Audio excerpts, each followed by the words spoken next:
Meron niya akong kakilala. Ang sabi niya, kapag siya'y nahihirapan, nasasaktan, gusto niya umulan. Kasi kapag naliligo daw siya sa ulan, hindi na halata na siya'y umiiyak. Kasi sumasama ang kanyang mga luha sa patak ng ulan. Ayaw ko mambasag ng drip. Pero kung gusto ka lang magbasag ng drip, sasabihin ko talaga sa kaibigan ko yan, ano ka pa? Uwian lang ang problema mo. Ayaw mong may makakita, makaalam na umiiyak ka, malungkot ka. E di magkulong ka sa kwarto, doon ka umiyak. Hihintayin mo pa yung ulan. Drama naman. Pero nakita ko ang koneksyon. Nakita ko. Kasi isipin po ninyo, bakit nga ba umuulan? Bakit pusang pumapatak ang ulan at mupush ang ulan ng bigla? Bakit? Tingnan mo yung ulap.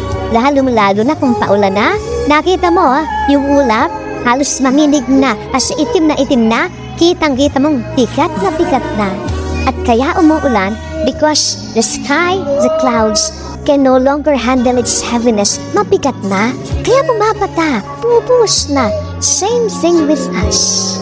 Kahit gaano ka kalakas, kahit gaano mo kinakaya ang lahat, darating ang pagkakataon, masyado nang mabigat, ang luha, kusang papatak, pupubos pa ang luha yan, and nothing is short. Besides, sapagkat yung sobrang hirap na hindi mo maisalita, nasasabi mo sa pamamagitan ng iyong pakaluha. Para saan pa sinasabi natin na mangusap ang ating mga mata?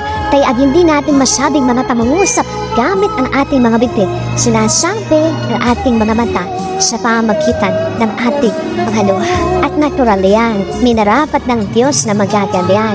Kaya nga dyan, sa mga mata yan ay may mga maliit na tubo na may maliit na butas. Diyan pumapatak ang luha. Hindi natin alintana, hindi natin alam, at wala tayong pakialam. Pero ang Diyos ay may pakialam, kaya inilagay niya dahil darating yung pagkakataon.